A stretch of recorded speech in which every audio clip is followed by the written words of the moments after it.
Welcome in, Clay Travis, Buck Sexton Show. Appreciate all of you hanging out with us. Thursday edition of the program. Yesterday we teased it. Donald Trump said he had a major announcement to make. And I got to be honest with you, Buck, it feels a little bit like the Christmas Story when he gets the leg lamp and he just keeps saying it's a major award. It's a major award. So Trump's tease, Buck, you said maybe he's going to come back to Twitter. I thought, not a bad guess at all. I thought it was a really good one. I said maybe he's going to start some sort of vice presidential reveal process.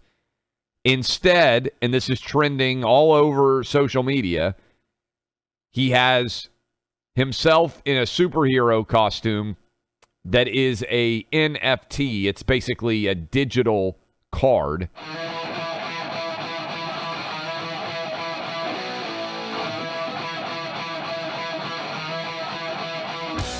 Basically, it's like a baseball card or a football card or a comic book card that is only available digitally, and I think they're selling them for like $100. Now, I understand this is kind of funny, but I also wonder, in what world would you be teasing this as if it's some sort of major announcement, and then this is the result? And I think this just kind of ties in part and parcel. Buck, you and I both thought Trump's announcement, while ill-timed in given the overall outcome of the midterm elections, was actually not a poor announcement at all. But since he announced that he's running for president again in 2024, he hasn't really done anything, which makes you wonder what was the point of announcing in the first place. And also, a lot of what he's done, I mean, the releases about Glenn Youngkin and Ron DeSantis, which frankly were not helpful, and now teasing that you're going to have a major announcement and it's just this NFT thing, like a digital trading card. I understand why, even though Ron DeSantis has not announced, a lot of people are just kind of looking around and saying, there's just the sizzle now. There's not the substance behind the sizzle. Does that make sense? Trump has been great at, and it's a big part, Buck, of being able to win an election is having the sizzle and the substance. It feels to me now increasingly like Trump is just putting out the sizzle and there's not much substance behind it at this point. Does that make sense to you? Well, given also where he is, when Trump was saying we're not tired of winning yet, he could do anything, and it was funny. It was, anything along these lines, right? He could take a moment of levity or distract from the major policy issues because we were winning, because things were going really well. We just had a pretty disappointing midterm election. Yes. And Trump has started to see some major softness in the polling among Republicans, right? I know, I'd guess 30-40% of our listeners right now are not in that category at all. They think Trump is the only guy. He's the only one. But remember, the GOP, when Trump was in office, there was something like a 97% support and approval for Donald Trump. Of the entire GOP when he was in office. Liked what he was doing. Now we're looking more at, 60%, 50%, 40%, depends on the poll you look at. So it just feels like it's not really the time for a joke announcement like this. Now, people could also say it's so early, it doesn't matter. And okay, fine. But why is Trump selling $99 digital imagery as a Christmas gift right now and not have it? If he said this was raising money for like one of the great charities, for example, we represent on this show, I'd say, brilliant. I get it. He's trying to raise money. I haven't seen that yet. So what is this all about? What is the purpose of this? And who is I got to tell you, I worry about who's advising President Trump right now. Who's around him, talking to him and telling him things that really could have an impact on his thinking about what he's doing. Because I don't know. And what I'm seeing right now is it feels like it's a drift. It feels like there's something lacking, something missing right now in the focus Look, that all may change. It is December. It's almost Christmas break. I get it. But I'm just going to say it. A lot of people are taking this whole thing very poorly who are Trump supporters, I will say. That's right. I've had them reaching out to me ever since this drop saying, what is he doing? Yeah.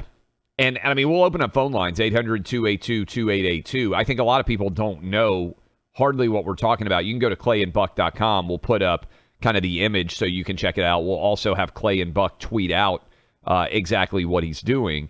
And this ties in with the looming Trump versus DeSantis issue. Now, I was reading this morning, I believe in the Wall Street Journal, they said the Florida legislature is going to be in session until mid-May.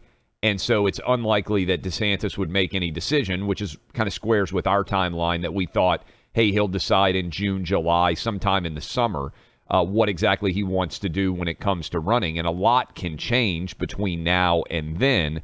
But this is what I would say Trump needs something to go his way in the winter, spring, where you come back, and this was the poll you put up, Buck, and honestly, I think it's a really intriguing question. If he were to actually get indicted, does it work in his favor?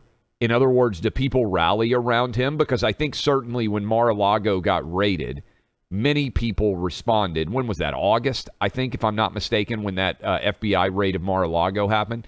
A lot of people said, this is unacceptable. And everyone rallied around Trump. Remember, I think Democrats are desperate for Donald Trump to be the nominee. So there's been this discussion of, Democrats are trying to knock Trump out of the running by deciding to bring charges against him. I'm not really sure that that's true. I almost think that charges being brought against Trump help him. And I wonder if Democrats know that. 65% of the respondents to that poll that I put out, non-scientific, unscientific poll, but 65% of them think that it would rally the GOP base around him. But I would also always put into the mix in these discussions that the Democrat base has been promised. They have been told for years that the apparatus will get Trump. Yes. And that may make them do things that aren't even necessarily politically sound in the election, in the electoral sense, but are just something they have to do in order to placate the most rabid fans. I mean, if you want to start, there is one right now, but it's so easy. The easiest thing in the world is to be some leftist hack and start a Trump special counsel indictment watch podcast. Yeah. And just do every tiny, minute update of every investigation. There is an audience of Trump derangement syndrome libs who this is all they want to listen to. They think this is the single most important thing out there. And so you'll see if you go on the podcast rankings, you'll see some of these shows, you say, what is this? And it's just another version of the drip, drip, drip. We're going to get Trump. Guy's not even in political office. He's hanging out at Mar-a-Lago playing golf and spending time with family. And they're still listening to podcasts every day about how Trump is going to get arrested any day now. And it's because of Mar-a-Lago or obstruction or taxes or, all this whole list of things. People have lost their minds over this. I mean, the same way, Clay, that we're walking around still and seeing, maybe you don't see it in Tennessee, but when I'm up in New York City, you got double maskers. When I was in the DMV recently, employees double masking. Here we are this deep into it, still double masking. And with Trump, it's the same thing. There are people for whom it doesn't matter how much less rational it is to be fixated on this than it ever was. They want this. Did you see, this reminds me, the superhero Trump thing that he is selling.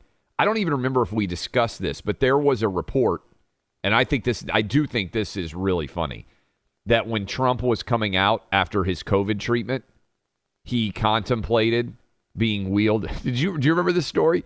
He contemplated being shirt wheeled underneath? out. Yeah. Yes, being wheeled out in a wheelchair. And then in front of the media and everyone, he was going to stand up and rip his shirt open to reveal himself wearing a Superman shirt, which is, I think, hysterical. Well, in that case, I think it actually would have been really funny. And I love a lot of the Trump humor and the showmanship and what he's capable of at rallies.